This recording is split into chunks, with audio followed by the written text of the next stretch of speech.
Good afternoon, students. Shubhranil, welcome. I hope I'm audible. आवाज आ रही है तो बता दीजिए please.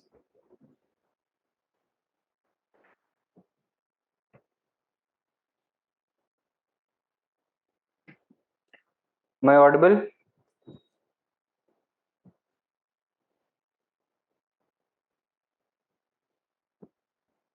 Right. Good evening.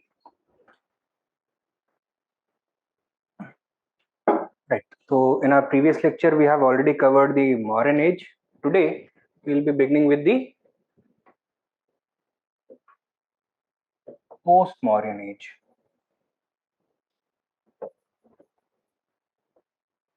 Time period from the 2nd century BCE to the 3rd century CE. Right. Now, where can the questions arise from? From the sources that are available to study it, from the political scenario,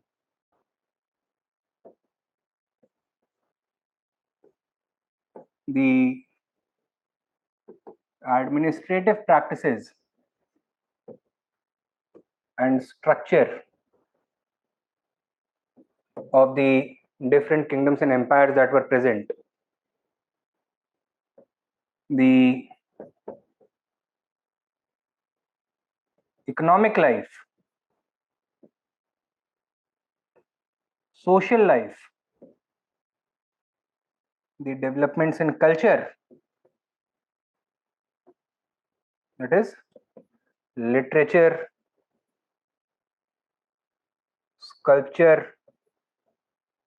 architecture, etc., and religion. Right? So first, we need to talk about the important sources that are available. Now,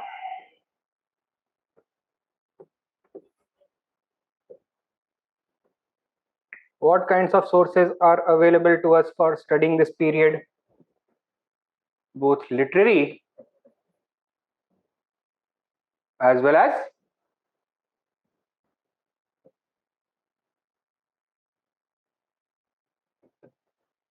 archaeological sources. Among the literary sources, क्या है? Indian literature as well as foreign literature. Now, during the post-Mauryan period, we find a major transition taking place in the literary medium. Till the Mauryan age, both Sanskrit and Prakrit were being used to compose literature, but increasingly towards the end of the Mauryan age, there was a transition towards Sanskrit literature. And finally, in the post-Mauryan age, we find the dominance of Sanskrit literature with the virtual disappearance of Prakrit literature. So, indigenous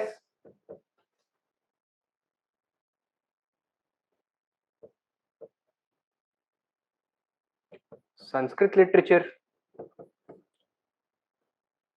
as well as foreign literature. Now, in the indigenous Sanskrit literature, what do we find? We find the presence of both Brahmanical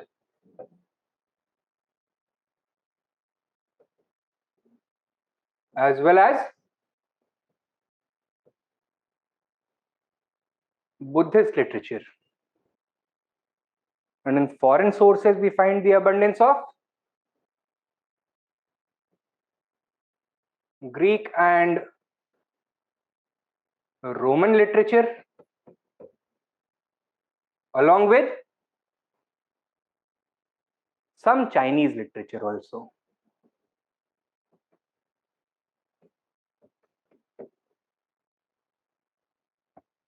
Now, as far as the archaeological sources are concerned, what do we have? We have excavations of urban sites, so settlements.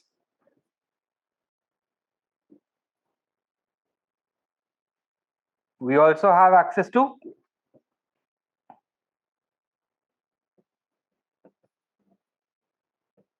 inscriptions, coins of a large variety,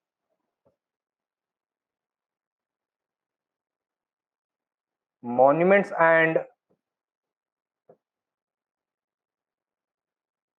artifacts of different categories. Okay, one by one, let us discuss each of these. So give the heading sources, within that literary sources, and within that write indigenous sources. Sources, under that literary sources, and within that indigenous sources. लिखिए, by the post-Mauryan age, comma, Sanskrit had emerged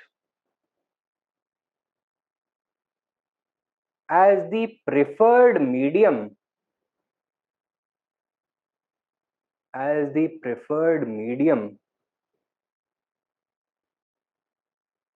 of intellectual discourse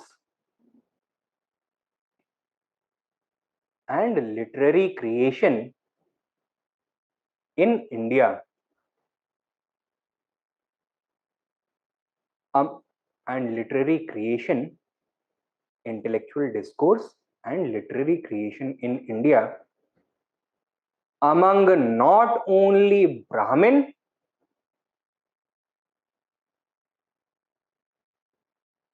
but also Buddhist intellectuals.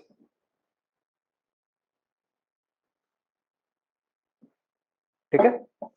First, we are going to talk about the Buddhist literature of this period. So write down. Buddhist works.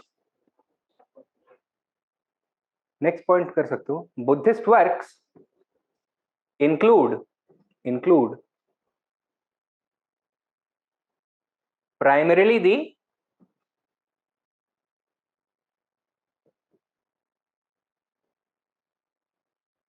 Avadhan literature.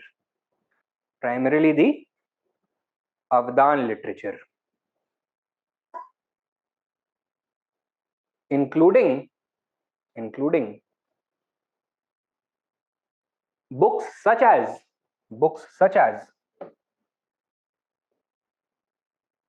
the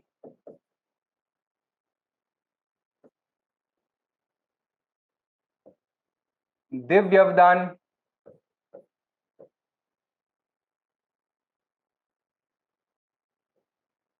Ashok Avdan, Avdan Satak,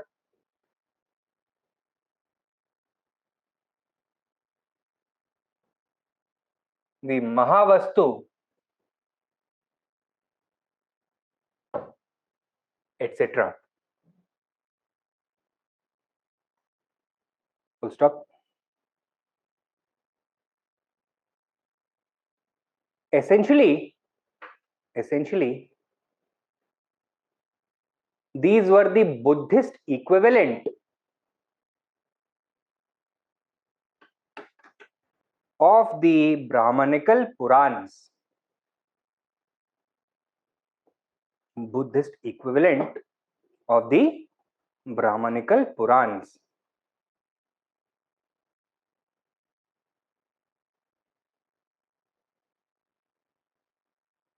Okay? Now, what was the reason for the emergence of this kind of literature? The emergence of Mahayana Buddhism. Under Mahayana Buddhism, what had been the most important change? The status of Buddha changed from a great teacher to supreme God, and the path to salvation transformed from following the Ashtangika Marg to devotionalism towards Buddha. So the element of bhakti had emerged, and this Avdan literature is actually a reflection of that bhakti. Okay. Similarly, Brahmanism may be with the emergence of bhakti. What happened? Puran literature, that is stories of different gods and goddesses, their achievements and their contributions, etc. Those are covered. The legendary tales about various gods and goddesses. So those are also devotional works. Similarly, these are also devotional works. Clear? So क्या लिखा है अभी आपने? Of the Brahmanical Purans. Next point लिखो. These were devotional works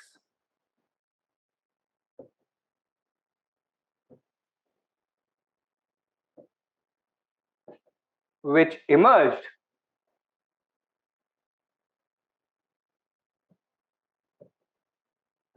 with the arrival of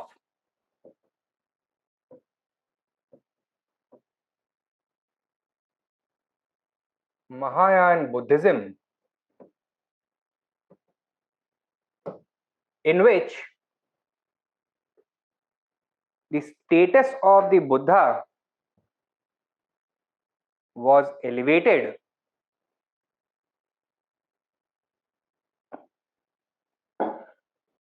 from a great teacher to that of the Supreme God.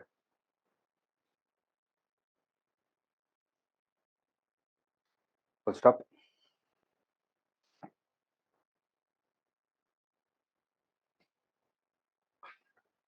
Next point. The stories in the Avdan literature, are told from the perspective of the Buddha himself. Okay? So it is as if Buddha himself is narrating these stories or writing these stories. Right? And what kind of teachings are going to be given? Those which glorify service of the Sangha and service of Buddhism, devotion towards Buddhism. Okay? Next point. Through these works, comma, the Buddhist scholars wanted to promote a value system that was favorable towards Buddhism and the Sangha.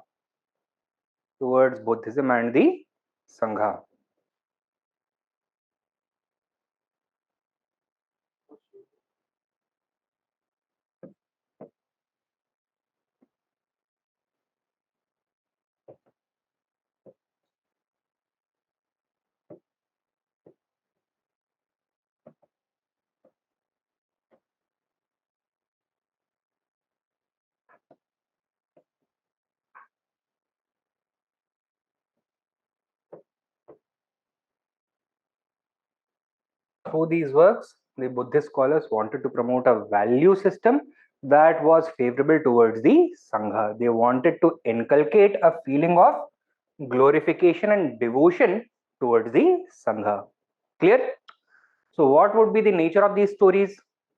For example, Buddha is talking about Ashok and the various things that he did for the propagation of Buddhism, for the service of the Sangha, the various stupas that he constructed, the various chaityas and viharas that he had excavated, the various donations that he made, the various scholars that he patronized, Buddhist scholars that he patronized. And what was the result? He received the blessings of the Buddha and is now sitting directly beside him. Okay? So these are the kinds of values that would be inculcated. Okay? So within Buddhist literature, this was the most prominent form of literature which emerged. Okay? In the field of Brahmanical literature, what will we see? The beginning of Purana and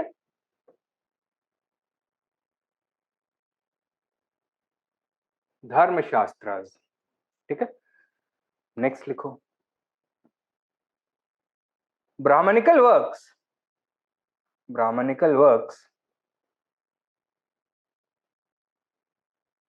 during the post-Mauryan age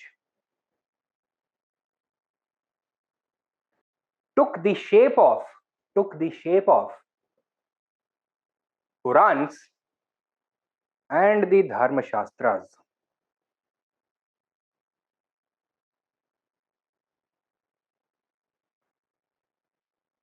Were all the Purans and Dharmashastras compiled during the post-Mauryan age itself? No, they started to be written in the post-Mauryan age, but their compilation continued till much later, till the post-Gupta age. Write down. However, the creation of Puranic and Smriti literature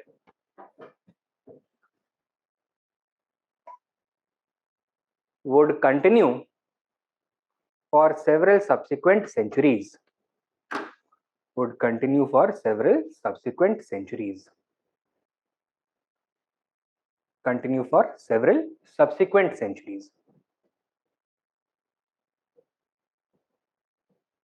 Full stop.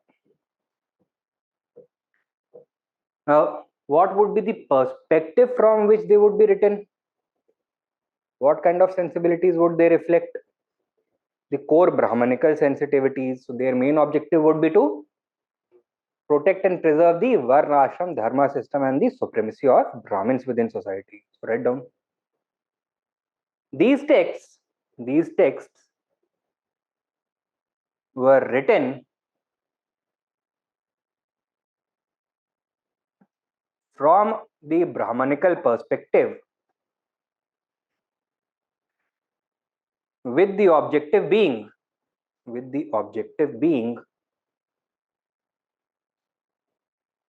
to protect and promote the Varnashram Dharma system and the supremacy of Brahmins in the socio-economic structure.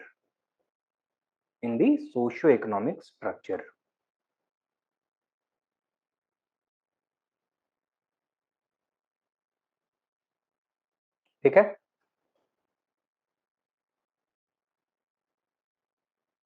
Then apart from Sanskrit literature, we also find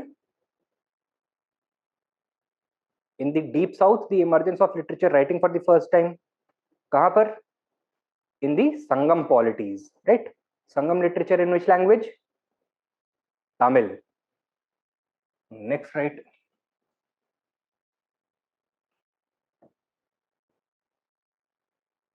Apart from Sanskrit,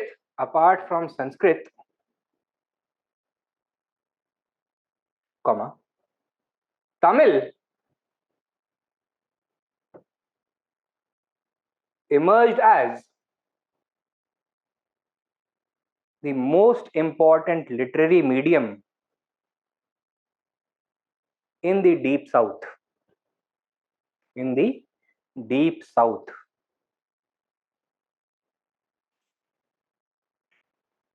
Full stop.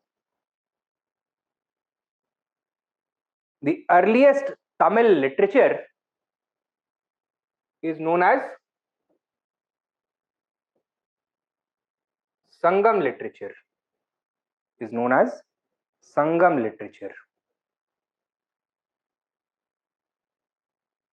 Full stop. With this,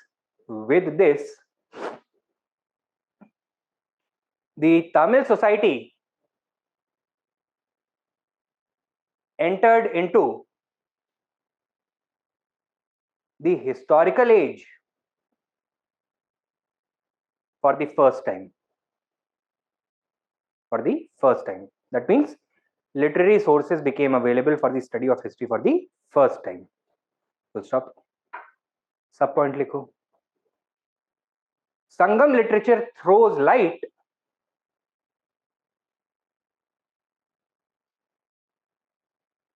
on the important aspects of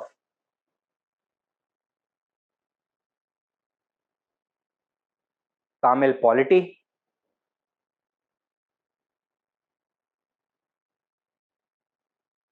social structure,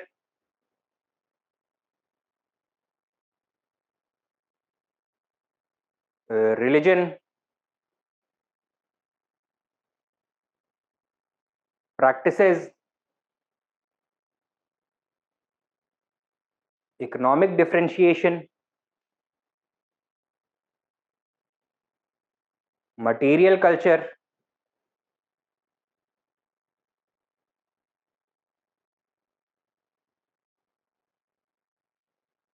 cultural sensibility,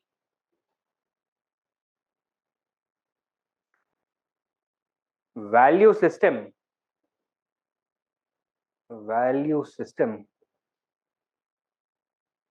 and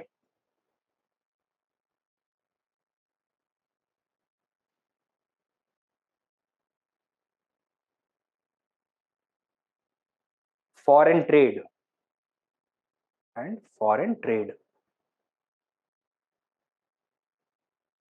ठीक है. So on all these aspects the Tamil literature helps us know. Next subheading दो, foreign literature. देखो, foreign literature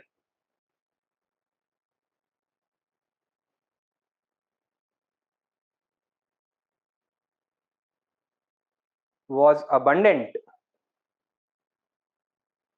for this period.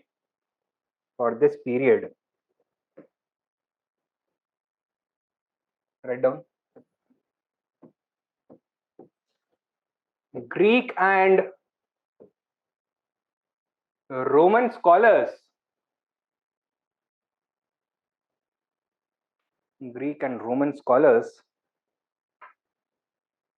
such as Arrian, Strabo, and Pliny the Elder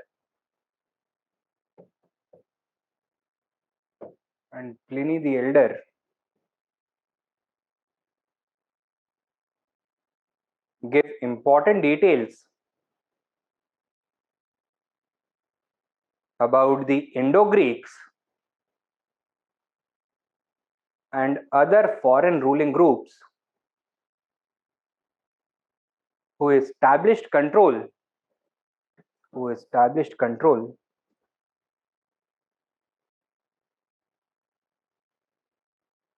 over India's northwest and western regions.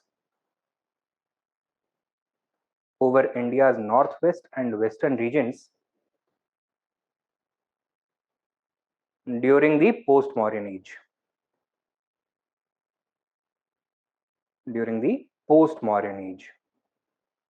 Full stop. Sub point लिखो. They are also valuable from the perspective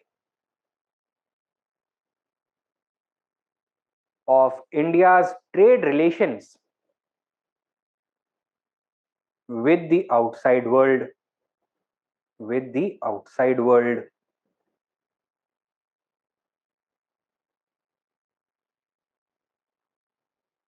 And over here the most valuable work is a Greek work known as the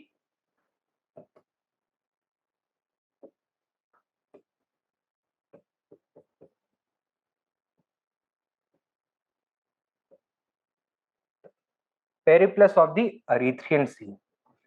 So this was written by an unknown anonymous Greek author who traveled from the Erythraean Sea region, that is the Red Sea region, all the way up to India and undertook several voyages. ठीक है. from India to Southeast Asia, towards Arabia, and back to Greece, Europe, etc. And he has written about all the important commodities that were being traded, the important ports, the various practices of merchants, the various guilds that existed. These kinds of details he gives. Okay? Periplus of the Erythraean Sea is the most important from this point of view. Next sub point likho. A Chinese work called Ho Hanshu.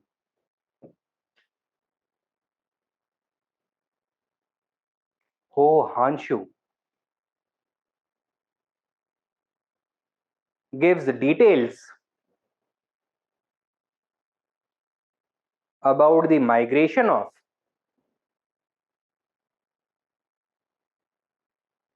tribal groups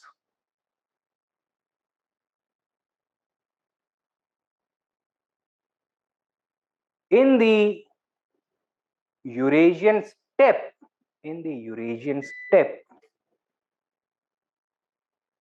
during the time period of the Han dynasty,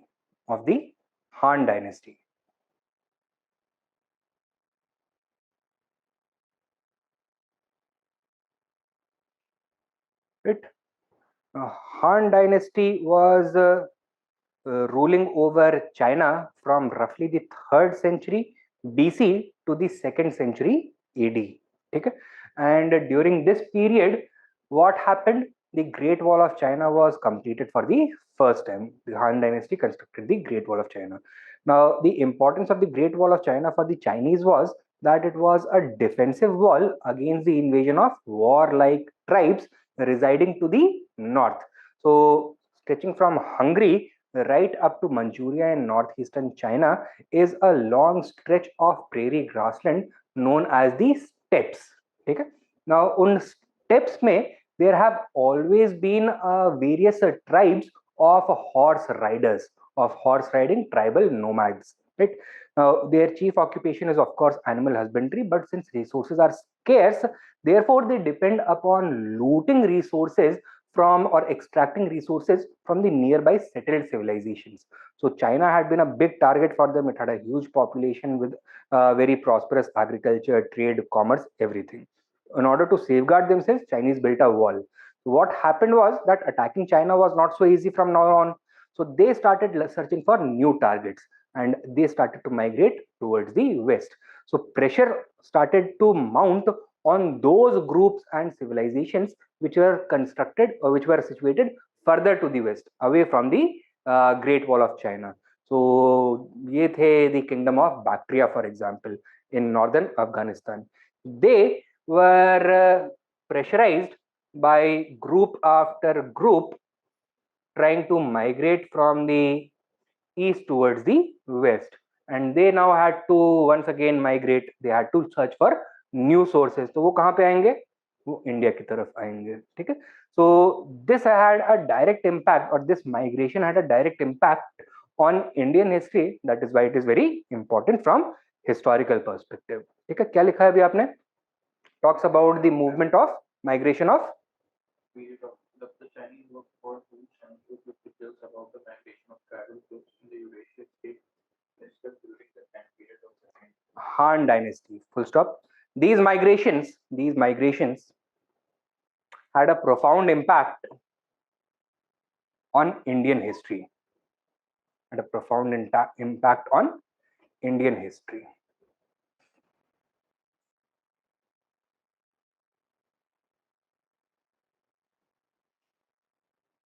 ठीक है? Now,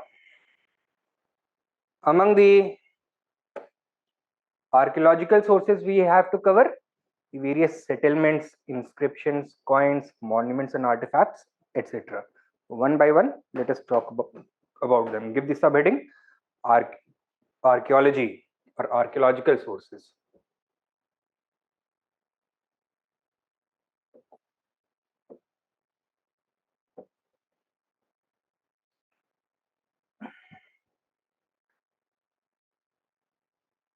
सबसे पहले settlements. लिखो, excavations of cities reveals what? The decline of urbanization or the expansion of urbanization? The further expansion of urbanization reveals the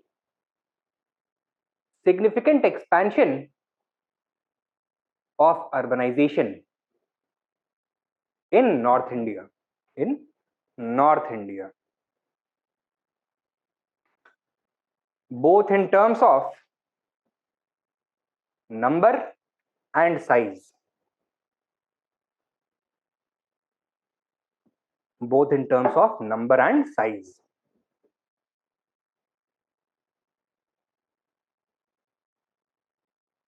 Meaning, not only were there more number of cities present now during the post-Mauryan age, but the size of the cities was on average also larger than the Mauryan age.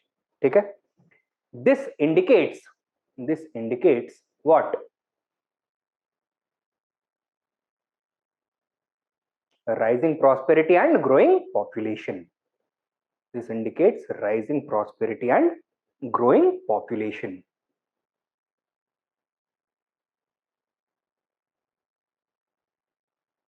Since more resources were available and since the population pressure was increasing on the cities, what are the new elements that we are going to find in the cities जो कि पहले उतना ज़्यादा focus नहीं होता था? The element of town planning. ठीक है? Further, fortifications are also going to be more universally present in these cities. Mauryan period में some cities were fortified, some were not fortified, but now most cities were fortified. Write down. Most cities, next main point, most cities were better planned and fortified as compared to the Mauryan age. The Mauryan age.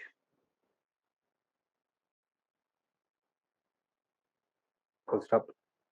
Next point. Deep South में what do we witness? The emergence of cities for the very first time. So write down. South India experienced its first urbanization. Experienced its first urbanization.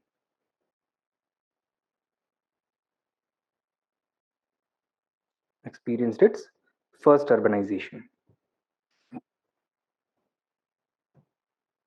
Full stop. And what do we see over here? Did cities emerge out of nowhere suddenly, or did they transition from a pre-civilization or pre-urban phase? Pre-urban phase. तो कोई बाहर से आकर के settlers ने cities नहीं बनाई थी. The people living in South India before this, they were the ones who finally transformed into a civilized state. ठीक है? Write down. This represents the transformation of the South Indian megalithic cultures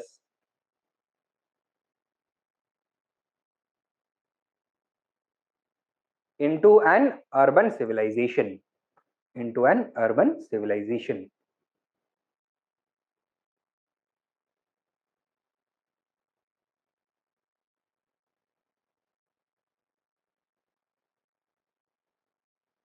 What are we going to find? That all the cities were previously occupied by megalithic culture people, and over there only they constructed new cities, or some cities were of entirely new heritage. दोनों चीजें मिलेंगी. So some cities which were previously occupied also, and some cities which were fresh habitations. So write down. While some Sangam cities were previously occupied, comma, others were not.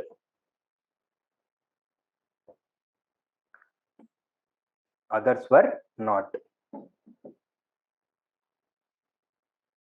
Okay, तो ये हो गए the settlements.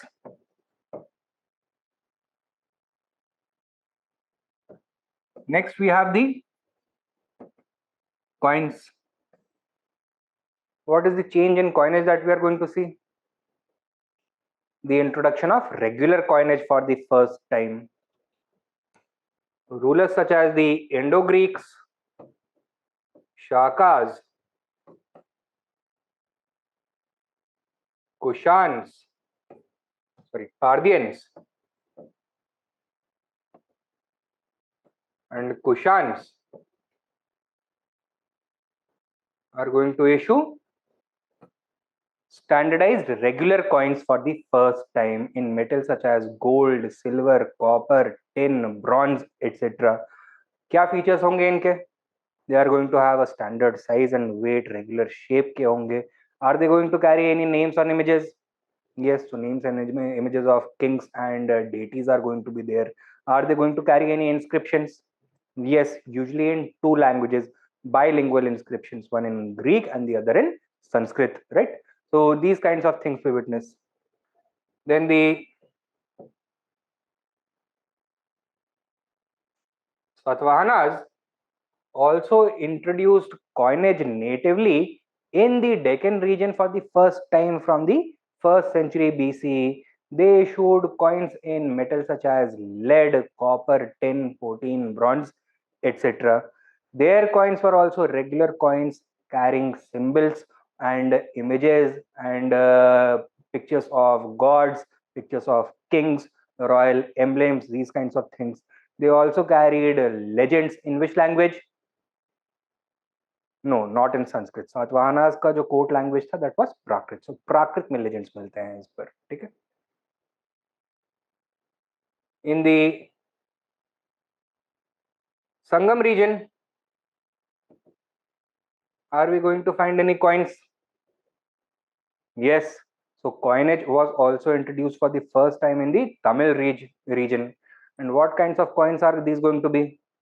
Regular coins? No, this was the initial stage of coinage in the deep south. So these were punch marked coins. Okay. Any other types of coins we are going to find? Large quantities of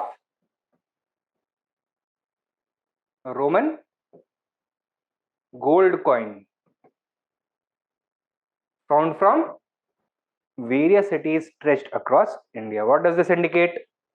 There was brisk trade going on between India and Rome, and India was the recipient of Roman gold. Therefore, trade was favorable to India. It was exporting more than it was importing. Okay? So write down about coins. Likho. Foreign ruling groups. Foreign ruling groups. Foreign ruling groups such as Indo-Greeks, Shakas, and Kushans issued standardized coins in gold, silver, copper, and bronze.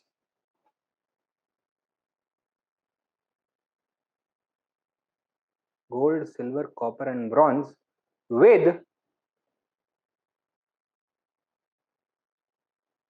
names, dates, images, and inscriptions.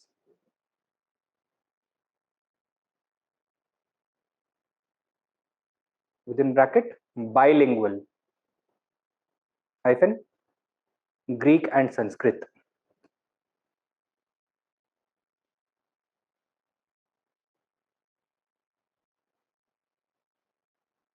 Next point, the Satavahanas also introduced regular coinage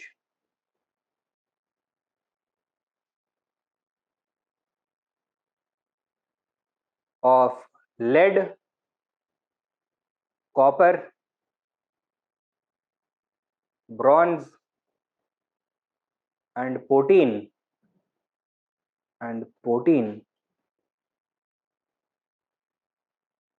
with Prakrit inscriptions.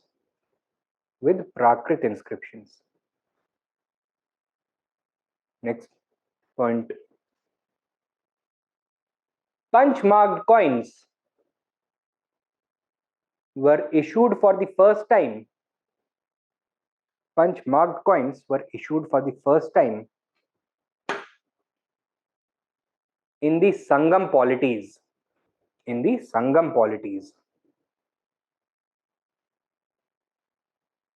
Full stop.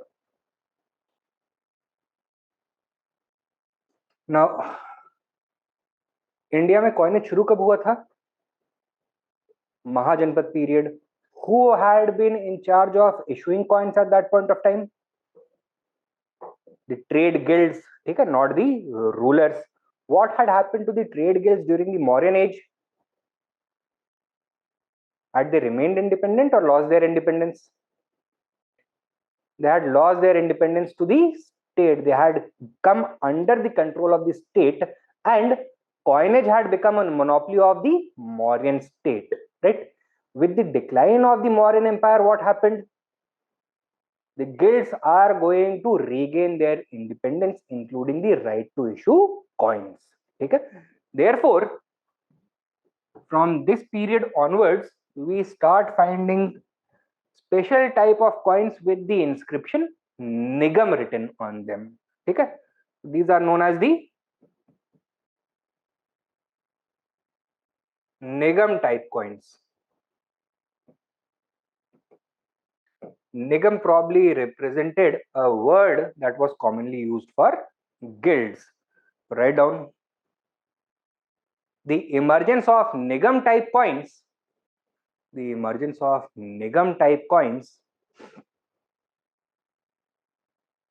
indicates the revival of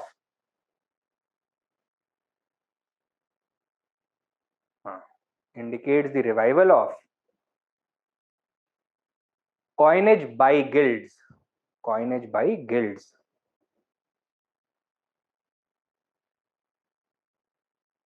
Okay?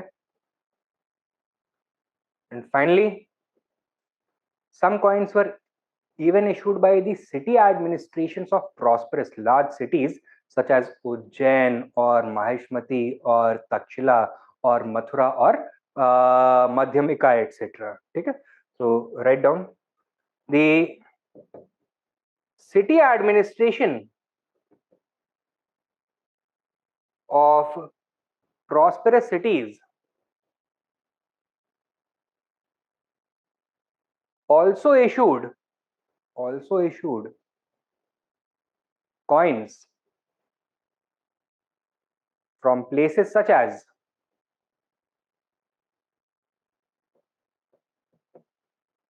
Ujjain,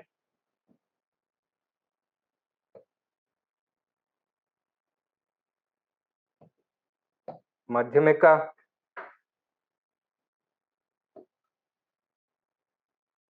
Mathura,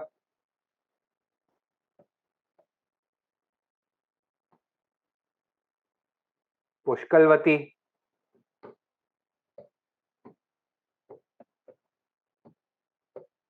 Takshila, etc.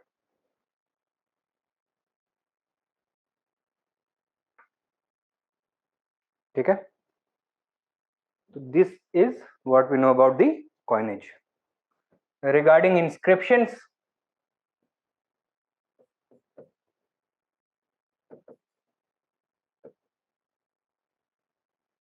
what do we find?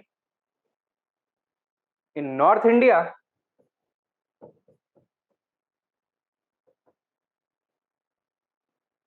we find the gradual replacement of Prakrit inscriptions with Sanskrit.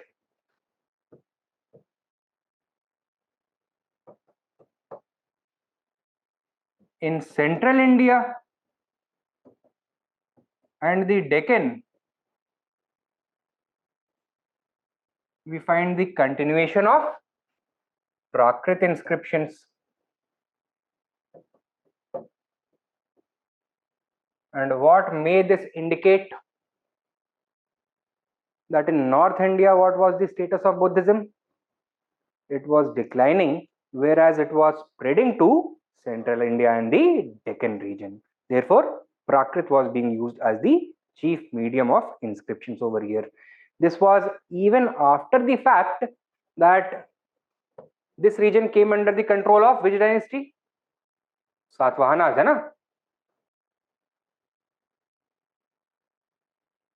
What was their religious background?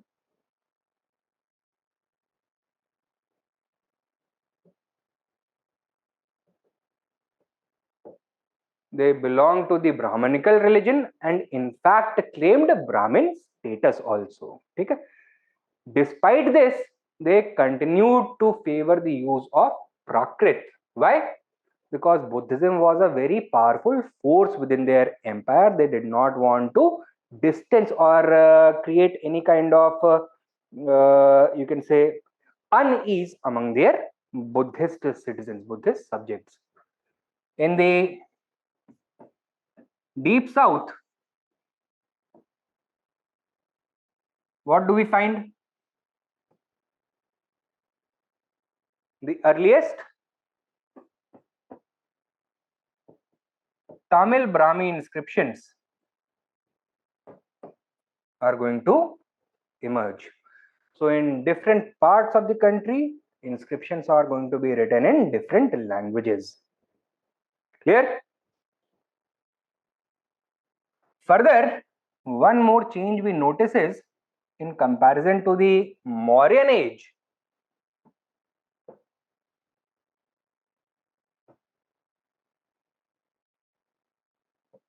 who was getting all these inscriptions in edicts written? किसके inscriptions होते थे? King के, ठीक है? So we find an overabundance of royal inscriptions.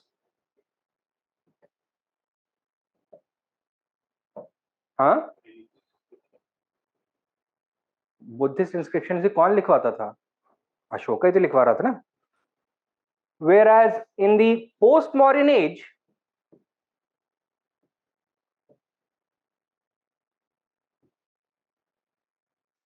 what do we find? That while royal inscriptions are going to continue, donative inscriptions are going to be issued much more frequently. What are donative inscriptions? These record various donations made by the ordinary subjects, rich bankers, guild members, merchants to various institutions, whether individual scholars or the Sangha or the Brahmanical mathas or a group of Brahmins, etc. What is the change that this reflects? During the Mauryan age, all power and resources were concentrated in the hands of the king, while during the post-Mauryan age, it was much more widespread. Okay? Prosperity in among the within the general population was much higher during the post-Mauryan age. Clear? लिखो इसको. From the post-Mauryan age, comma, we start finding a large number of donative inscriptions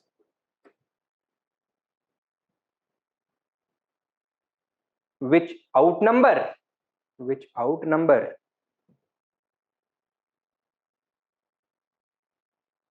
royal inscriptions.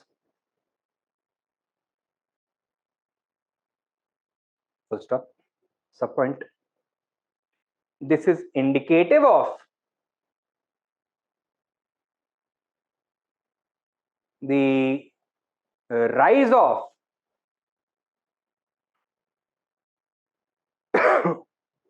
general prosperity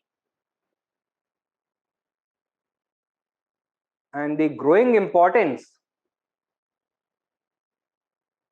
of trade guilds and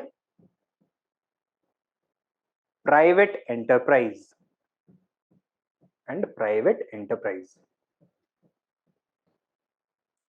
trade guilds and private enterprise. ठीक है, अगला सब point लिखो या next main point write down. Further in North India, following the Mauryan Age,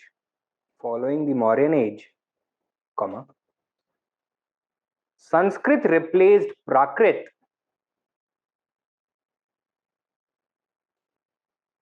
as the epigraphical language.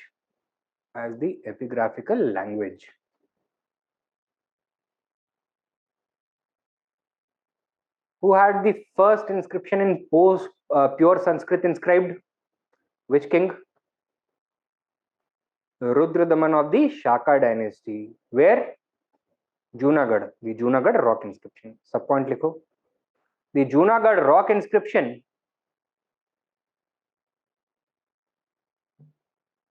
of the Shaka ruler. The Junagadh rock inscription of the Shaka ruler Rudradaman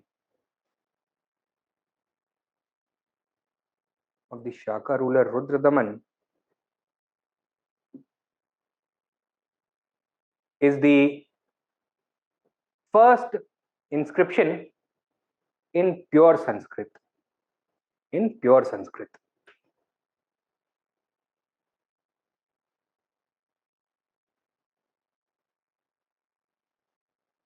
Next main point likho.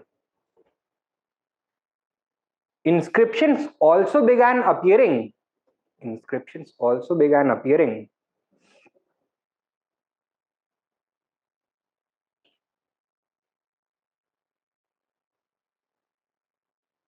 in the deep south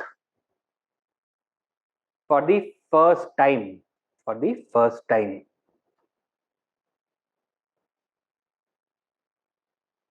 Full stop. These were Tamil inscriptions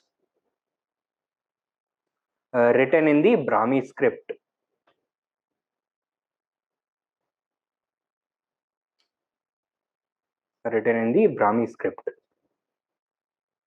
Full stop. Next point. However, in central India and the Deccan, the use of Prakrit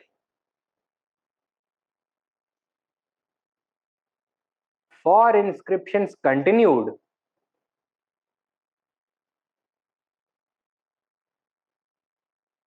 despite this region being ruled by the Brahmanical Satvahana dynasty.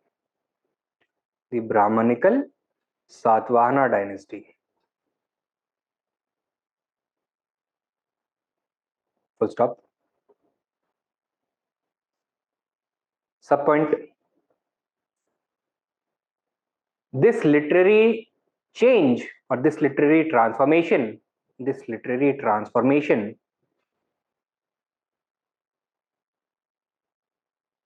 may very well indicate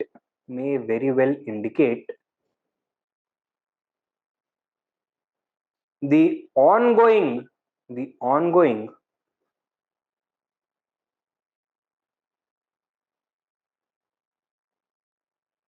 changes in the geographical footprint of popular religions.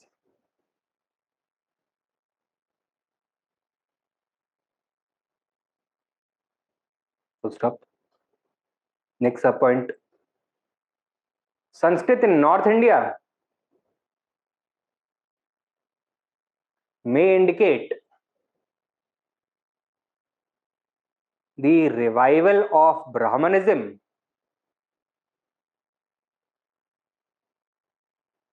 while Prakrit, south of the Vindhyas, south of the Vindhyas, may indicate the growth of Buddhism in this region. In this region.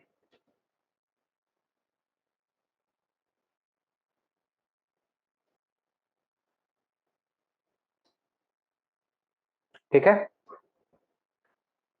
Next लिखो. Inscriptions हो गए ना. Now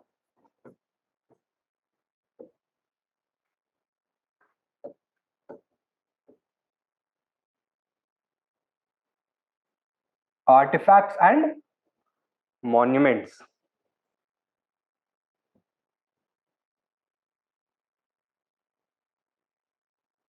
What do we find?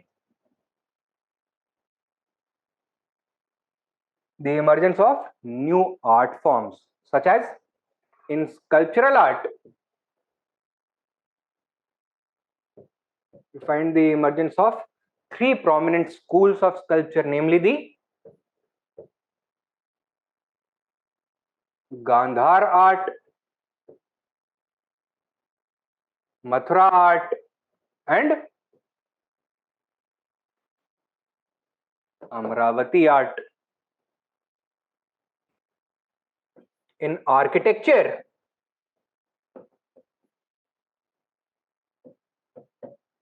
we find further evolution of the cave architecture,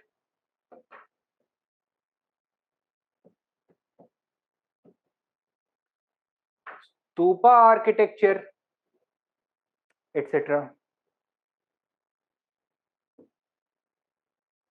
When it comes to artifacts, we find a large variety of weapons,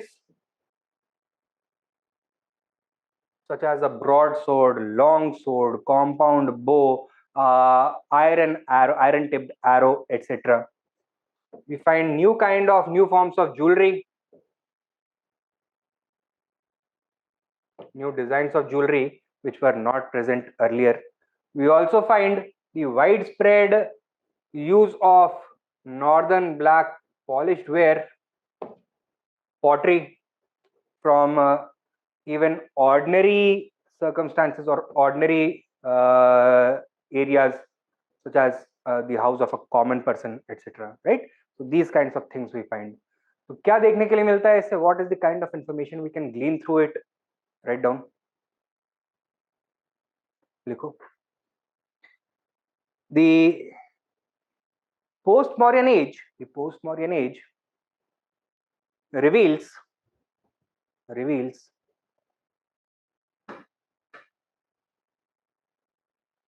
new forms of sculpture, such as Gandhar, Mathura, and Amravati art.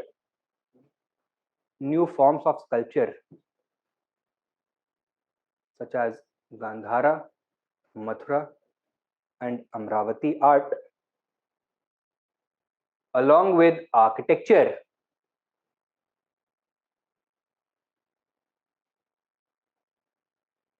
including cave and stupa art, Amravati art, along with architecture, including cave and stupa art,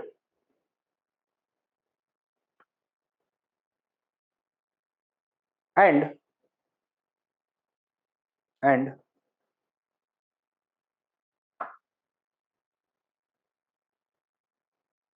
a large variety of artifacts, including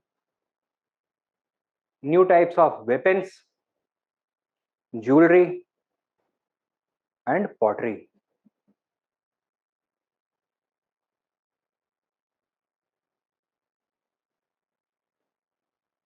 new types of weapons, jewellery and pottery.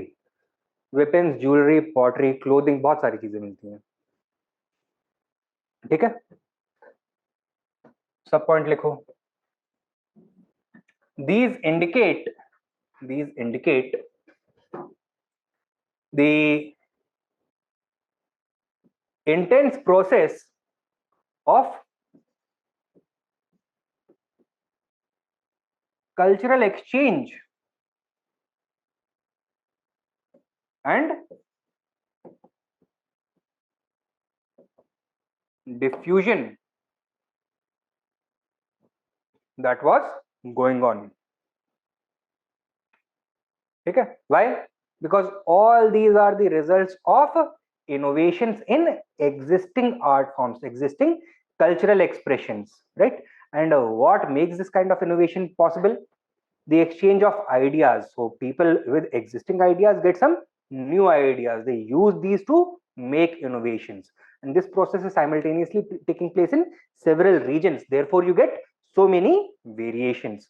Further, you also get a cultural intermingling of both Indian as well as foreign culture, Greek, Chinese culture, then North Indian culture with South Indian culture also, right? North Indian culture with Deccani culture also. So this is going to result in a large amount of cultural variation from homogeneity to heterogeneity. This is going to take place. Write down. Next point. A natural outcome, sub point लिख लो, a natural outcome of this process is the emergence of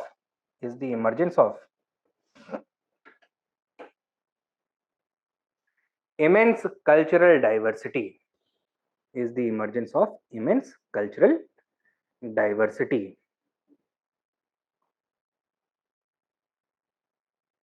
which continues to be a feature of the Indian civilization even to this date.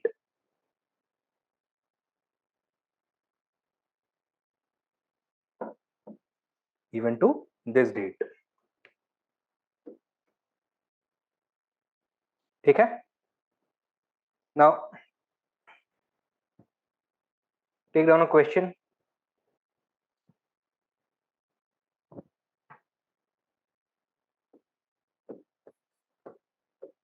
On the basis of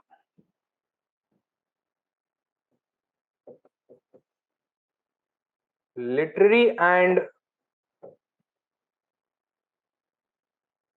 archaeological evidence shed light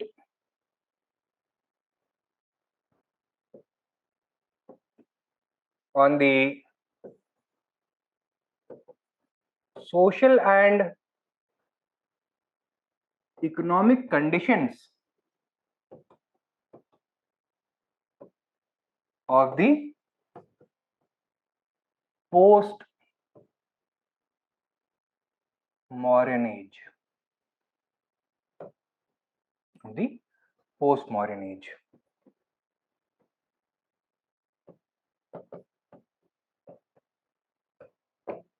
200 words, 15 marks.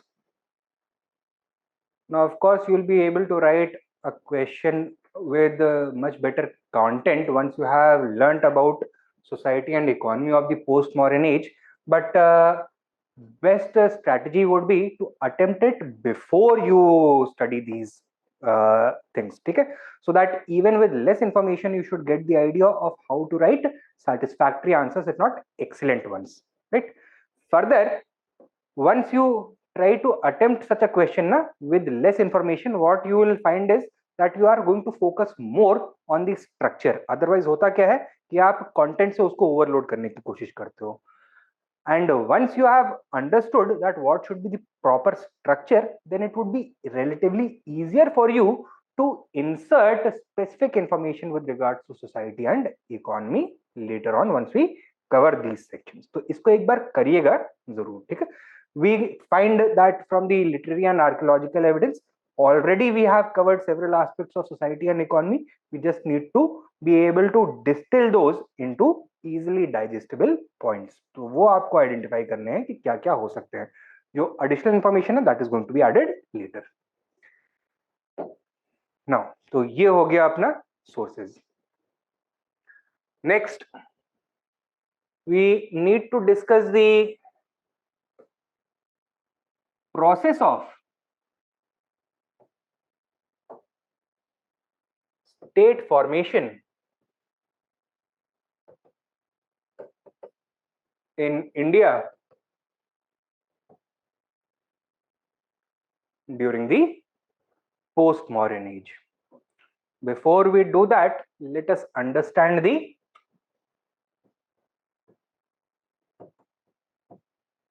political scenario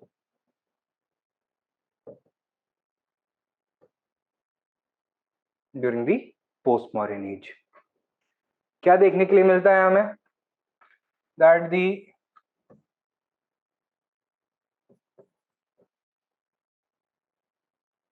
Mauryan Empire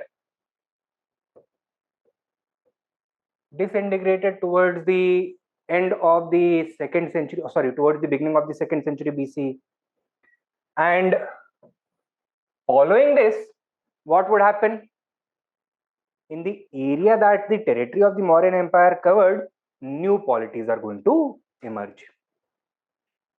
These can be categorized as, or with this,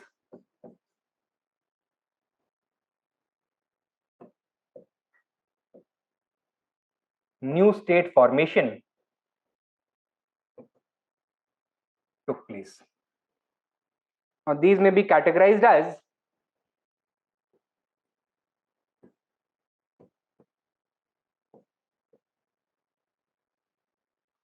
successor states of the Mauryans, the foreign lineages, and the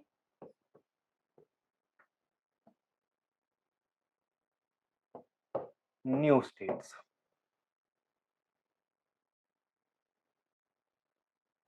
Now, when we are talking about the successor states of the Mauryans, what was the center of power for the Mauryans? Center of power क्या था उनका? Patliputra and the surrounding region. What is that known as? Magad. ठीक है? तो मगध में the dynasties which would replace the Mauryans would be the successor states. कौन आया Mauryans के बाद? Shungas. And following them, the Kanavas. Right? Foreign lineages would establish their rule in which part of India? Northwestern and Western India.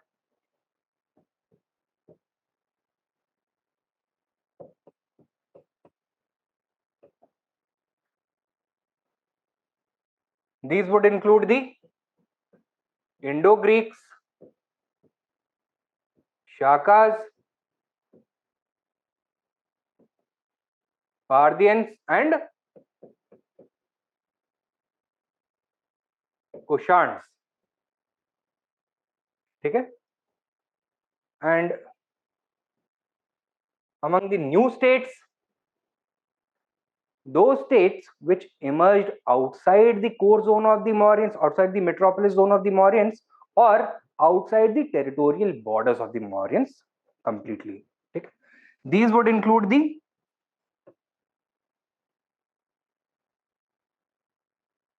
Satavahanas or Andhras, who ruled over Deccan and central India. The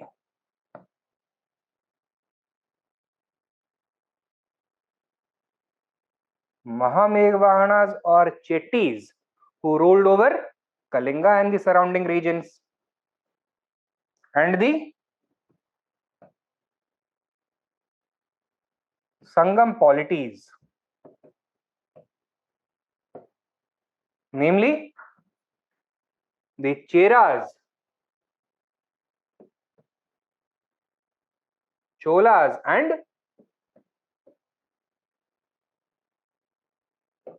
Pandyas. ठीक है. On a map of the subcontinent, कैसा दिखता था ये political scenario? Let us C.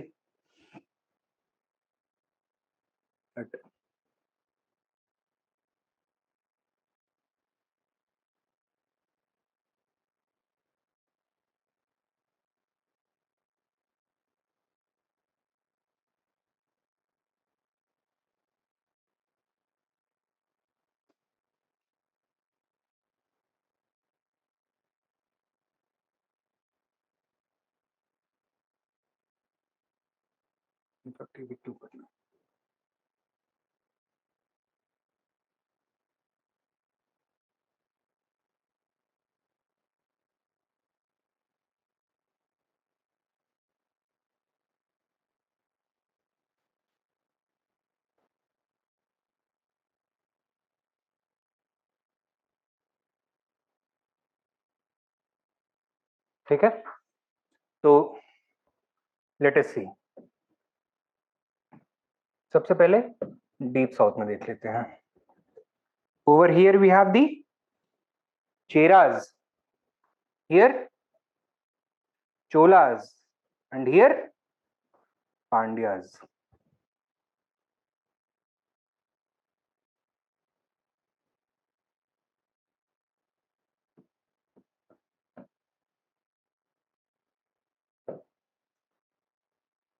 Right?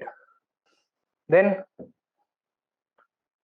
in the Deccan region, generally south of the Vindhyas, covering the whole of Maharashtra, parts of Karnataka and Andhra Pradesh also.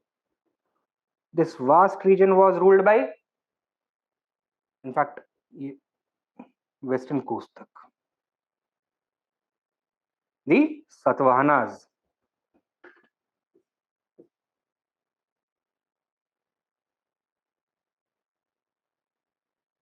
ठीक है.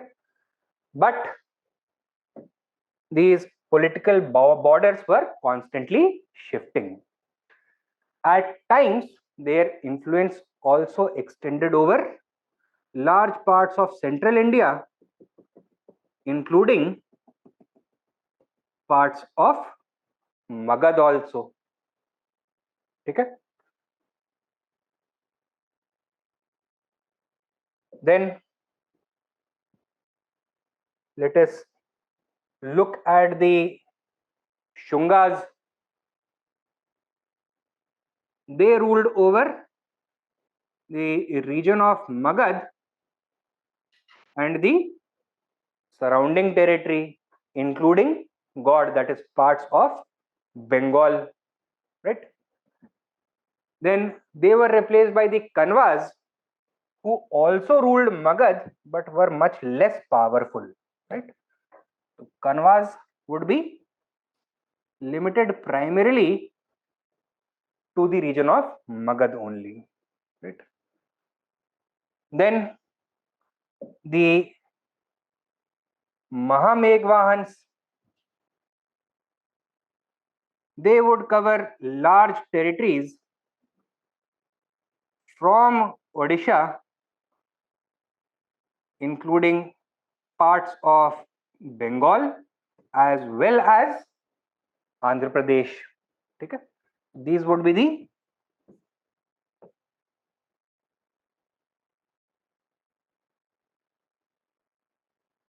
Mahamegvahans. Obviously, their borders would also constantly shift. Then we come to the foreign ruling groups. Now, let us see. Among them, the strongest were the Kushans, okay, who established a vast empire stretching all the way from western China, Khotan and Kashgar, including large parts of Kashmir, up to the mid Ganga Valley, including the whole of Punjab. Okay? So in fact their empire also covered large parts of present day Afghanistan.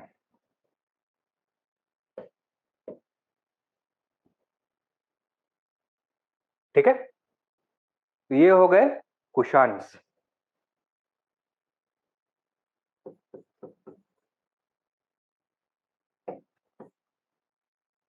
Then we have the Shakas,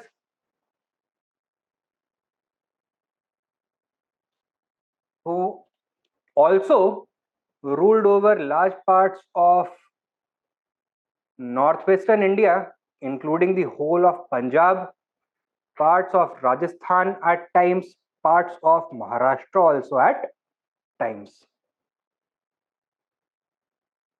They controlled the region of Sindh also. Clear?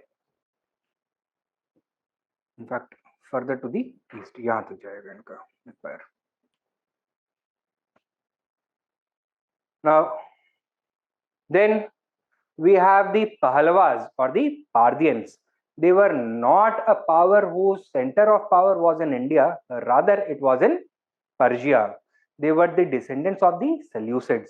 So Seleucid empire started to disintegrate around the beginning of the 2nd century BCE. दो हिस्सों में टूटा, तीन हिस्सों में टूटा. First the region of Syria or the Antioch kingdom, right? Then second, which was the largest power, Parthia, that is in Persia, and covering parts of Asia Minor also. And thirdly, Bactria or northern Afghanistan or Greco-Bactria. So Parthians का center of power actually Persia में था. They only exerted or expanded their influence over the eastern regions.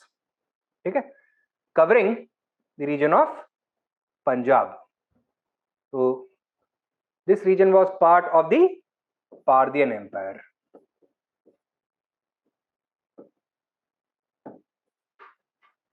Whereas the Indo-Greeks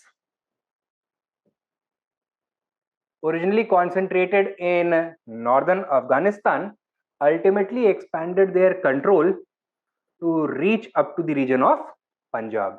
ठीक है?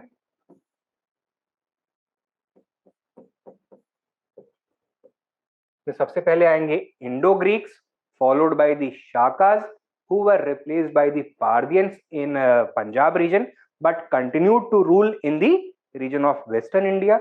The Parthians were then replaced by the Kushans. ठीक है? Now, Pandyas का capital क्या था?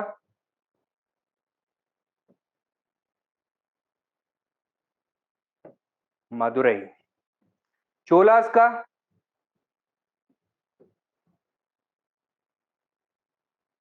Urayur, right? Later it was changed to Ohar. Cheras का वंजी और वंशी, right? सातवाहनास का दो कैपिटल्स थे. One was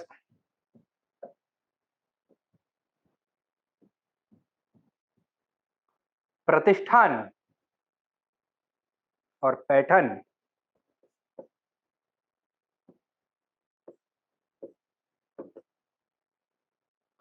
and the other was Amravati और धान्य काटका.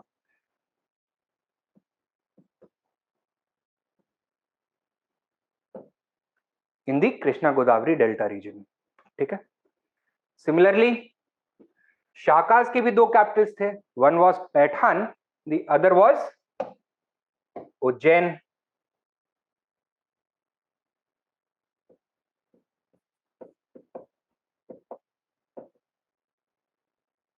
शुंगास एंड कन्वास का capital Pataliputra only, right?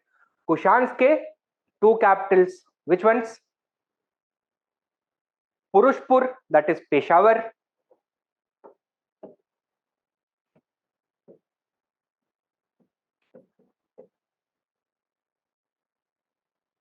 and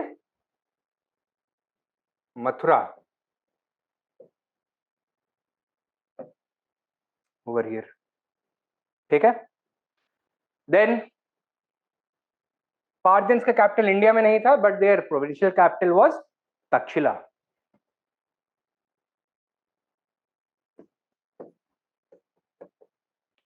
Indo Greeks का कैपिटल भी दो थे, one was Takshashila, the other was Sakala. महामेघवाहन capital was Tosali.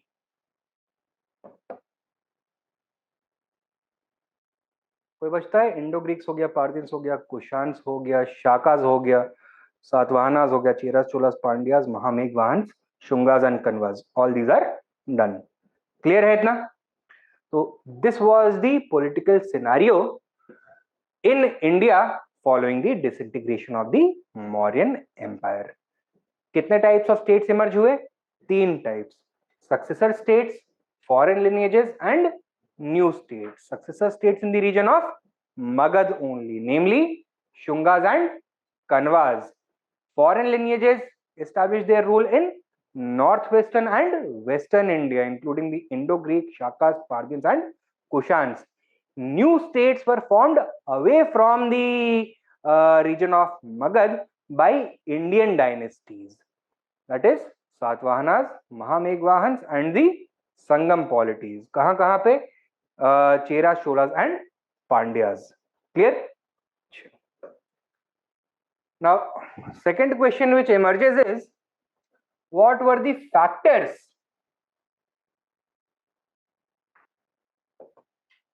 behind the process of state formation during the Post-Mauryan Age?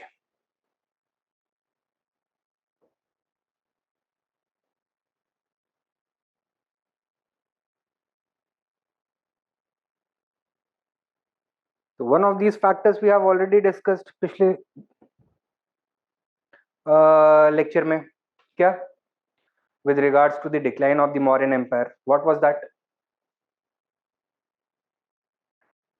New states began emerging with or due to economic localization, economic strengthening of the peripheral zones. ठीक है? So one of the factors was, let us say, growing economic potential of the peripheral regions.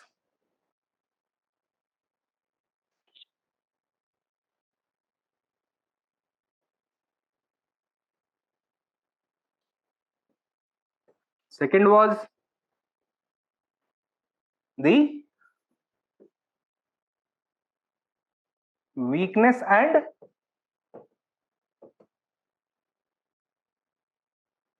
disintegration of the Mauryan Empire, which actually vacated or created the space for new state formation.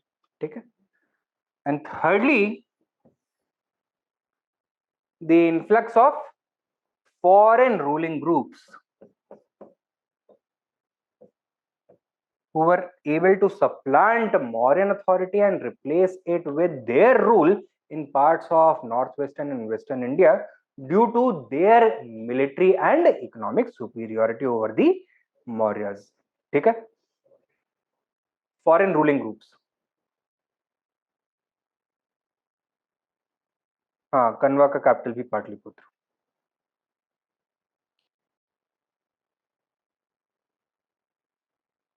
Right? तो basically ये तीन factors responsible थे state formation के लिए. Take down a question. Discuss the factors for state formation in India.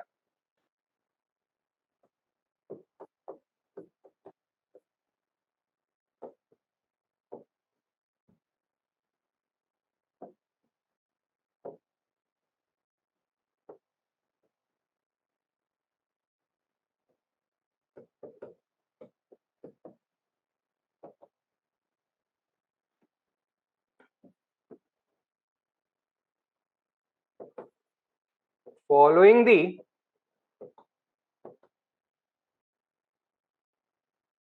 disintegration of the Mauryan Empire.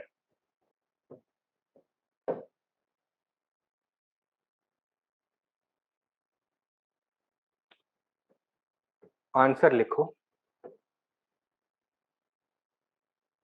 लिखो. The post-Mauryan period, the post-Mauryan period was characterized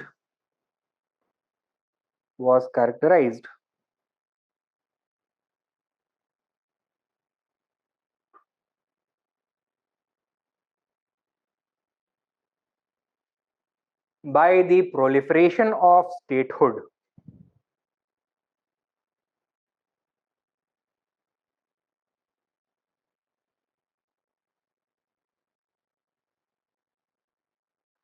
By the proliferation of statehood across the Indian subcontinent. Across the Indian subcontinent. Full stop. With the decline of the Mauryan Empire,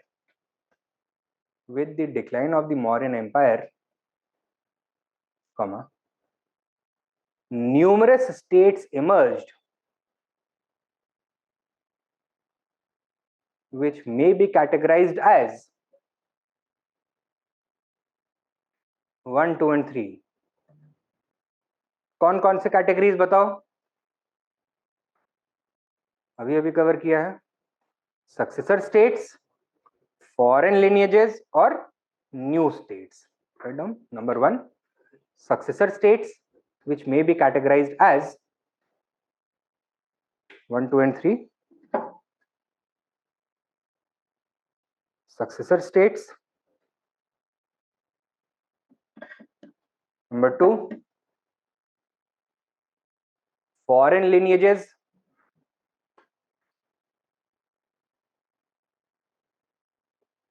Number 3, new states. Examples I hope you will be able to remember. ठीक है. Next लिखो. Next point.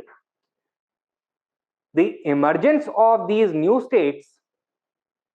The emergence of these new states was the result of a number of interconnected factors. Was the result of a number of interconnected factors.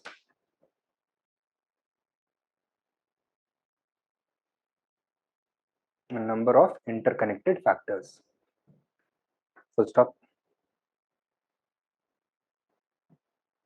क्या क्या देखे थे हमने factors, क्या है? Growing economic potential of the peripheral areas. Write down. Firstly the Mauryan Empire, by pursuing a policy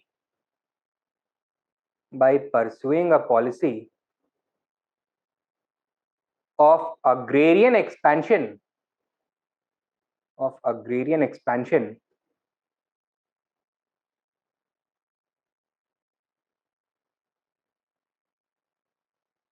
transformed the economically unviable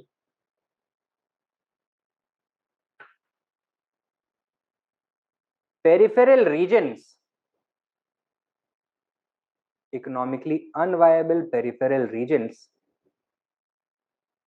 into economically self-sufficient areas.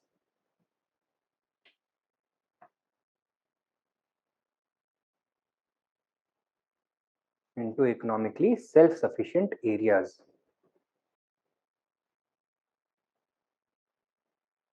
What were the kinds of policies that the Mauryan Empire was adopting to expand agriculture?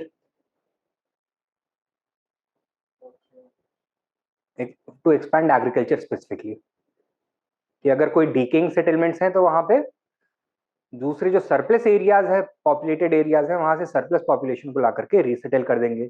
कोई अनइनहैबिटेड reason है तो once again surplus people को वहां पे rehabilitate करेंगे, resettle करेंगे.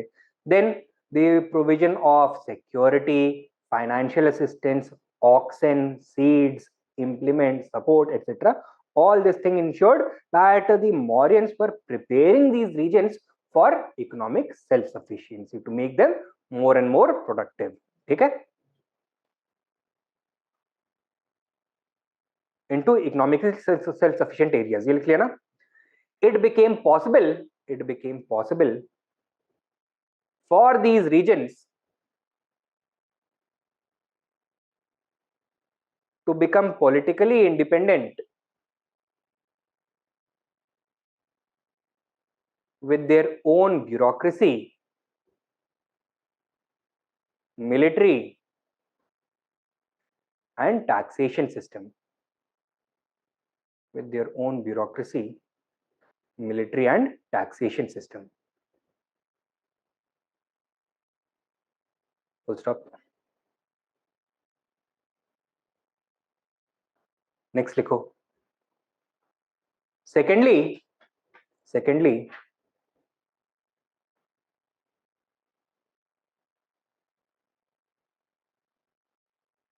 the economic expansion witnessed during this age, we're talking about the post-Mauryan age. During this age, due to the opening of trade routes,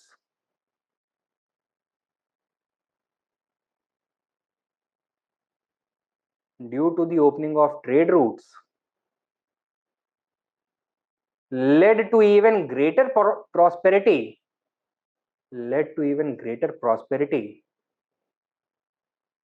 and population growth.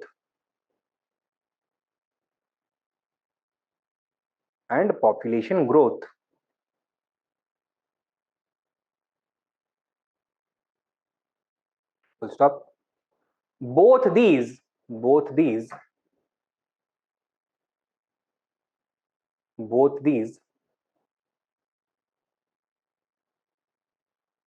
facilitated the trend of localization of power.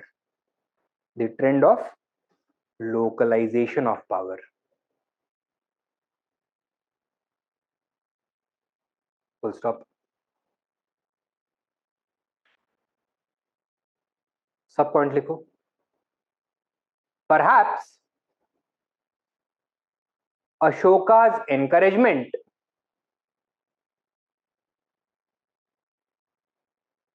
for the forest dwellers to abandon hunting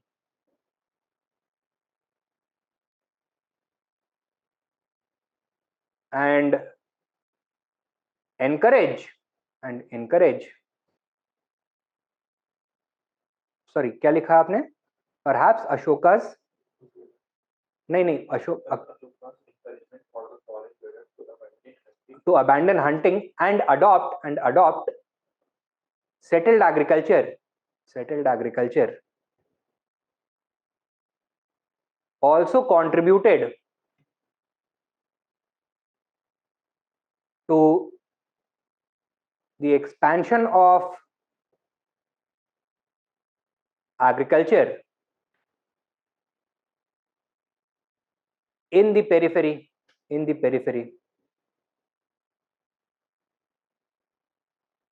secondly के बाद क्या point लिखवाया था? हाँ, secondly the economic expansion witnessed this age due to the opening of trade routes led to the even greater prosperity and population growth. Both these facilitated the trend of localization of power. अच्छा, तो एक बार दोबारा repeat कर दो तो लोग. Secondly, the economic expansion witnessed during this age due to the opening of trade routes led to even greater prosperity and population growth. Both these facilitated the trend of localization of power. And then subpoint, perhaps Ashoka's encouragement for the forest dwellers to abandon hunting and adopt settled agriculture also contributed to the expansion of agriculture in the periphery. Also contributed to the expansion of agriculture in the periphery. Done. Next point likho. Similarly, the region of Kaling may have become self-sufficient due to the efforts of Magadhan conquerors. Magadhan conquerors was the first ruler of Magad to conquer Kalinga. Kaun? Mahapadmananda. And which economic expansion work had he done over here? Construction of a big embankment over the Mahanadi river, which was used for drawing canals, water in canals. So he had contributed to the expansion of agriculture. Similarly, Ashok was the second conqueror of Kalinga. What did he do over here after the war? He invested a lot of money and wealth in doing what? In building up the infrastructure of this region, in building up the trade infrastructure, the port system, the shipping industry. He also invested a lot in introducing wet paddy transplantation, which led to economic prosperity all of a sudden. He also invested a lot in rehabilitating those people who had been affected by the war, displaced by it, etc. So this cash infusion was very helpful for the economy of Kalinga. Write down. क्या लिखा आपने? Conquerors of Magad, such as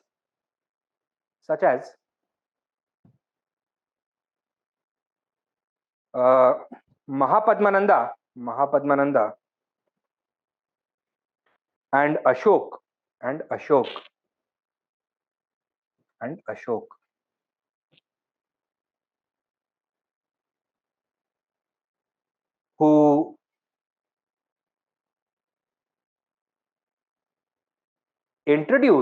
who introduced canal irrigation and undertook large scale welfare expenditure respectively. Large scale welfare expenditure respectively. Similarly, the region of Kaling may have become self-sufficient due to the contributions of Magadhan conquerors such as Mahapadmananda and Ashok, who introduced canal irrigation and large-scale welfare expenditure respectively. Next subpoint likho. Similarly, the region of the Krishna Godavari Delta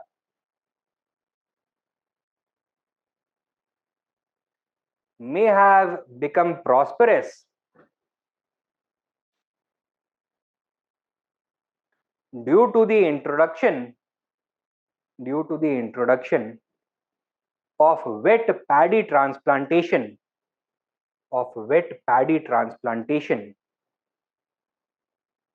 during the Mauryan Age. May have become prosperous due to the introduction of wet paddy transplantation during the Mauryan Age. Therefore,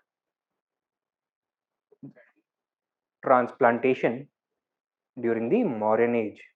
Therefore, ये जो Krishna Godavari delta reason है ना, it was referred to in the Prakrit and Sanskrit literature of the post-Mauryan age as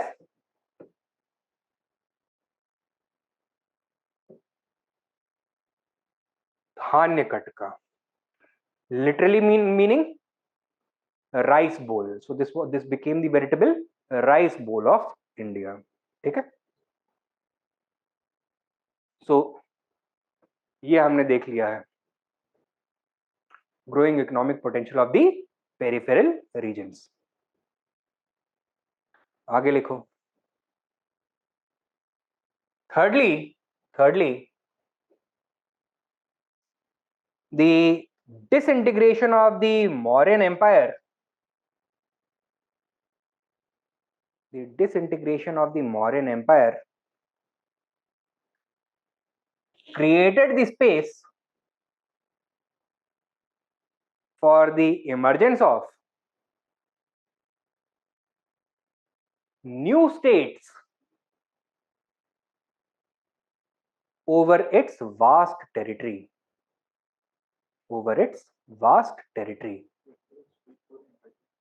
New states over its vast territory. Full stop.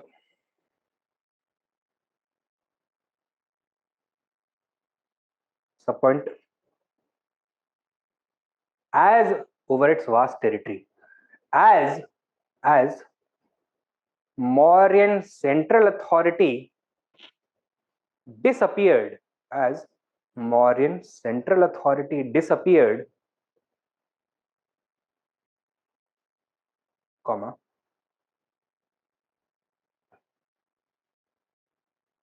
the politically viable regions across the empire began asserting independence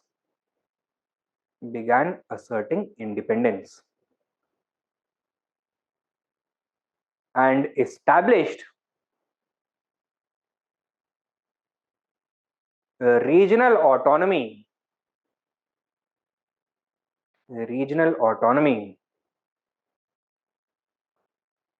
through an independent military, bureaucracy, and taxation system.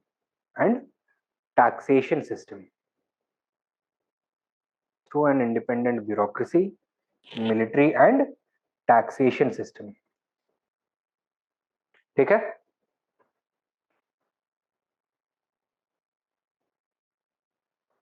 So this we have also covered, weakness and disintegration of the Mauryan Empire. Next लिखो fourthly,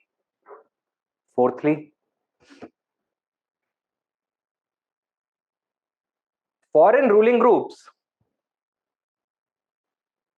began establishing their rule over parts of northwestern and western India.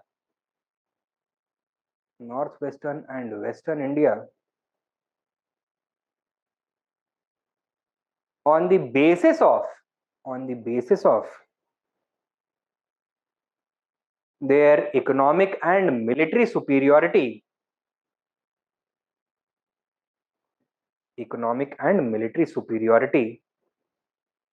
over the Mauryans.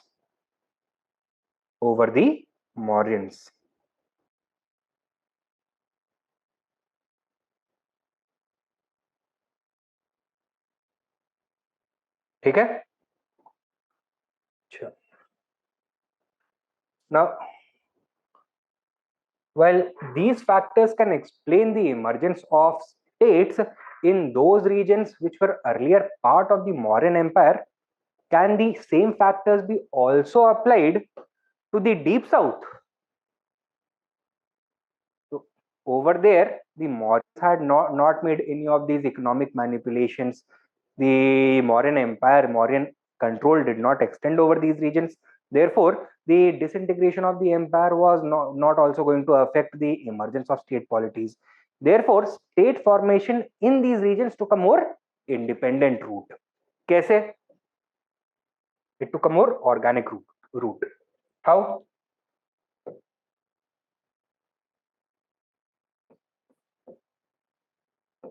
In the Tamil country,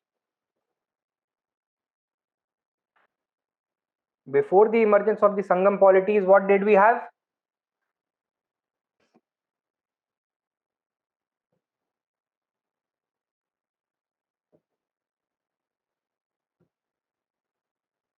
Megalithic age. What was the tribal structure like? It was, sorry, what was the political structure like? It was a tribal polity with a tribal chief, right? Was there a single tribe of megalithic people spread across the deep south? Several tribes there, so several tribal states used to exist. Did they have a well-defined territory? No. There was the institution of statehood highly centralized? No. Was it highly stratified? Also no. So generally egalitarian था, loosely defined था, clan based, lineage based political system होता था इस समय. ठीक है? अच्छा. Gradually what would happen is that the megalithic people, these tribals, would start to practice intensive agriculture through the use of better technology as well as better technique. They would start using, for example, iron tools for cultivation on a large scale, wet paddy transplantation, the cultivation of better varieties of crops such as millets or rice that would be adopted. As a result of which, what would happen?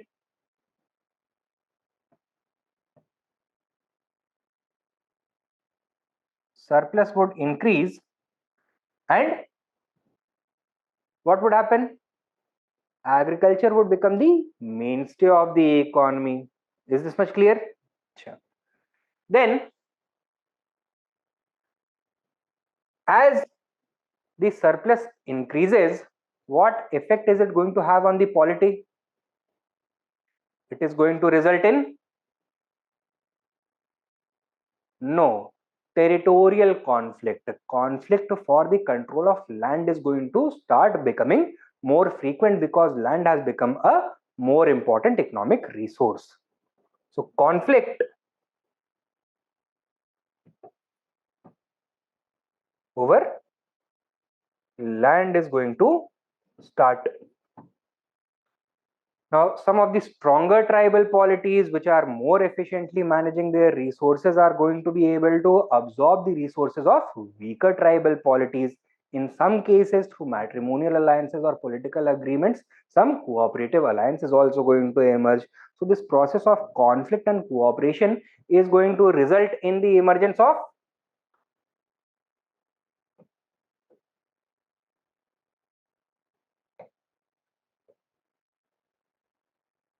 monarchical states ultimately, right? How many monarchical states in the deep south? Three: Cheras, Cholas, and Pandyas. Okay. Now, one of the important contributing factors to the emergence of state polities in the deep south at the same time was the growth of trade, crafts, and urbanization.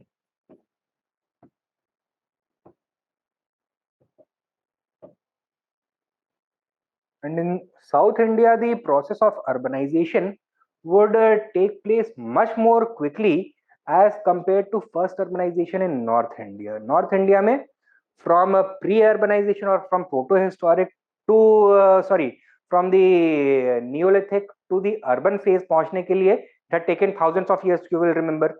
Over here, it is only going to take a few centuries, 2 or 3 centuries. Why?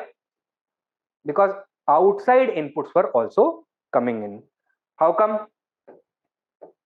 Mauryan Empire had extended its territory right up to the southern regions of Karnataka and parts of Andhra Pradesh also. ठीक है, यहाँ से बहुत सारे हमको Mauryan inscriptions मिलते हैं. They were just on the border of these newly emerging monarchical polities. Therefore, while they did not have trade connectivity with the polities or settlements of the deep south, at least उसके वहां तक पहुंच गए थे. So what these people needed to do was only to establish last mile connectivity. ठीक है.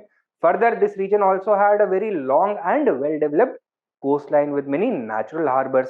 So from different coastal regions of India as well as the other parts of the world, traders could easily come over here and trade goods. ठीक है. So this region, as a result of this, urbanization also became a major contributor to the emergence of monarchical states, and this explains the relatively much quicker process of state formation in the Tamil region for the first time as compared to other parts of India. Clear? Write down. In the Tamil country, main point likhna. In the Tamil country,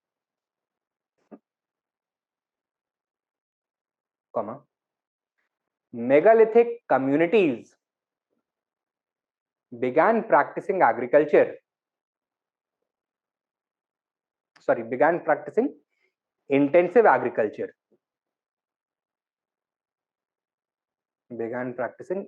agriculture. With iron implements and better techniques such as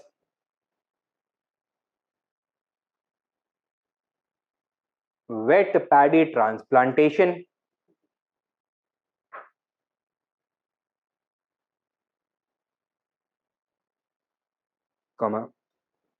crop management and soil management.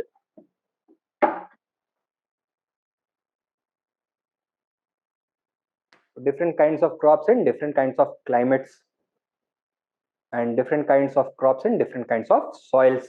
For example, they learned the use of the water retentive qualities of black cotton soil, right? जो Deccan black cotton soil होता है, इससे फायदा क्या होता है? It can retain moisture for extremely long periods, and it is highly suitable for growing water intensive crops such as sugar cane or cotton or paddy in some cases also. ठीक है. Restart this point. कैसे शुरू किया था? In the Tamil country began practicing intensive agriculture.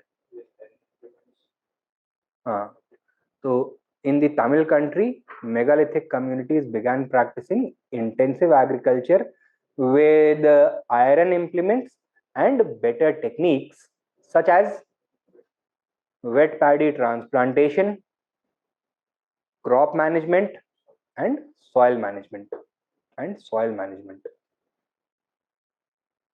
Full stop. Subpoint.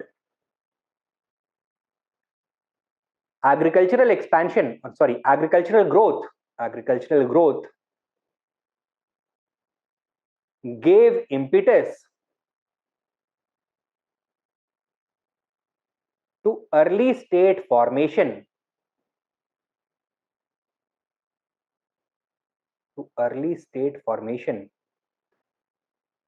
and tribal chiefdoms appeared, or tribal chiefdoms emerged.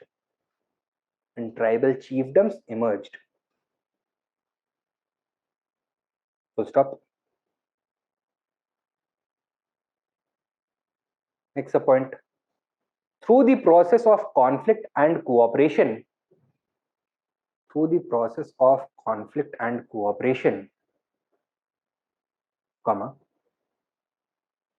they gradually evolved into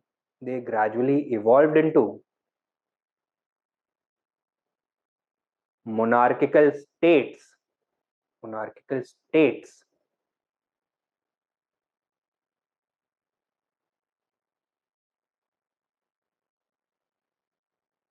which constantly competed with each other for resources and supremacy. Monarchical states which constantly competed with each other for resources and supremacy. Full stop.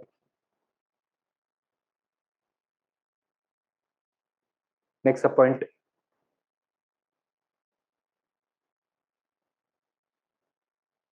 State formation in the deep south. State formation in the deep south was aided by the brisk internal and external trade during this period.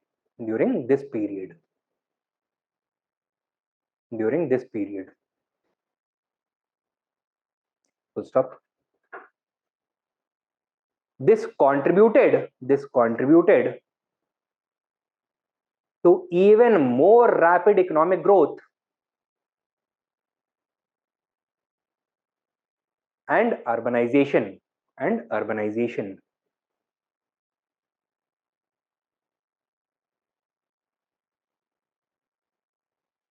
Full stop. Subpoint.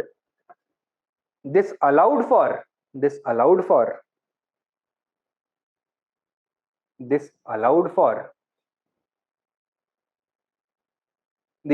mobilization of resources at a larger scale.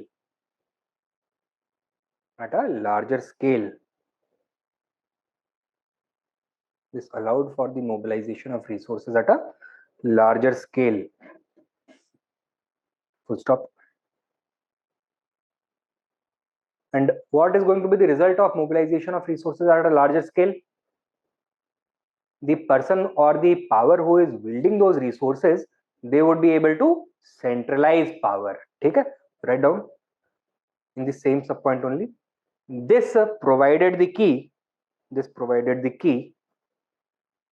for the centralization of power.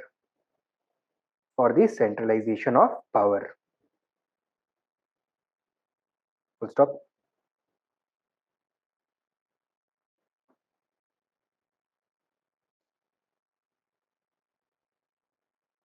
Next point. One interesting fact about state formation in the Sangam age is that it was much faster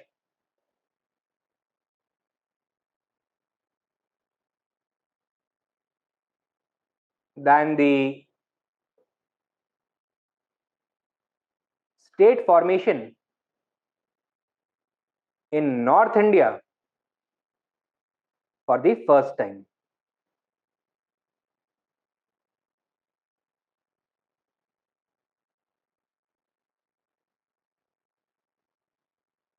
Full stop. Next subpoint. Oh, sorry, same subpoint में लिखो. Perhaps foreign trade and urbanization were responsible for it.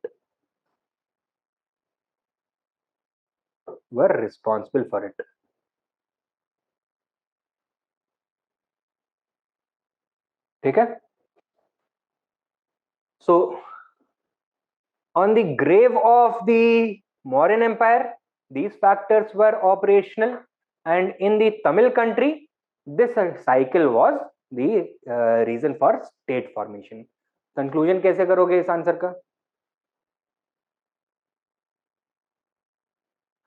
State formation किस तरह का process होता है? It is a socio-economic and political process driven by objective material factors. ठीक है, तो सबसे पहले तो ये लिखना चाहिए, write down. The process of state formation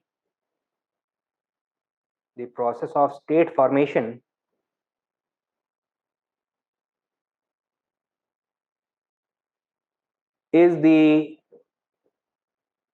result of objective material factors. Objective material factors. Full stop. During the post-Mauryan period,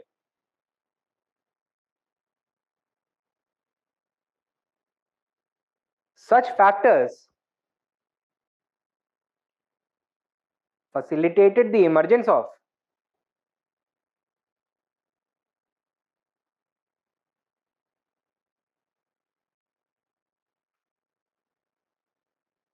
multiple states, or are all these factors going to have the same effect in all regions? No. And as a result, what is going to happen?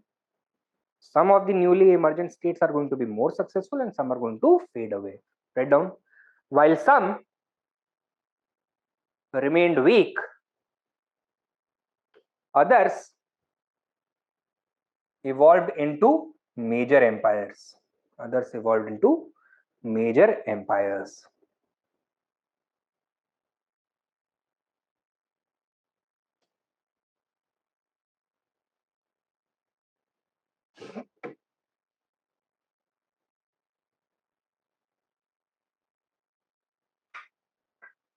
ठीक है. Now, ये हो गया the factors responsible for state formation. Next, what do we have to see? एक more specific picture of the political scenario in India after the decline of the Mauryan Empire. तो वहां पे देखेंगे कि अलग अलग regions में what were the different political structures that were in place. That we are going to do in tomorrow's lecture. ठीक है? For today, I am going to end this lecture. Any doubts? No? Shubhranil, any doubts?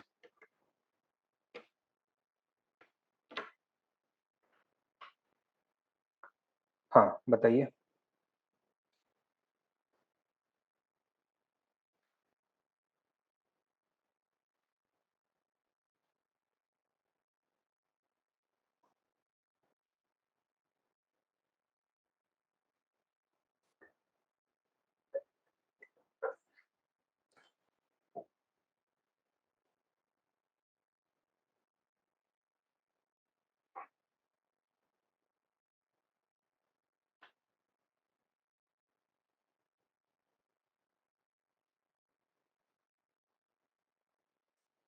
War state का मतलब a state that has been made by war and is sustained by continuous war, expanded by continuous war.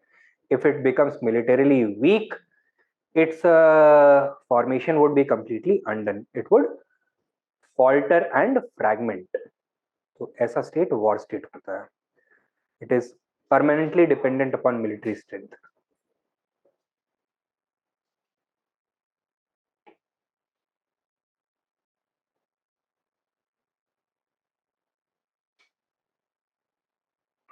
No, अर्थशास्त्र ने जो list of 18 ministers दिया है that is only indicative.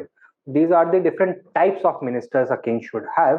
He may have even more, but a general principle होना चाहिए कि the number of ministers should be large since the functions that the state needs to perform are also very huge. Okay? So that is what it means.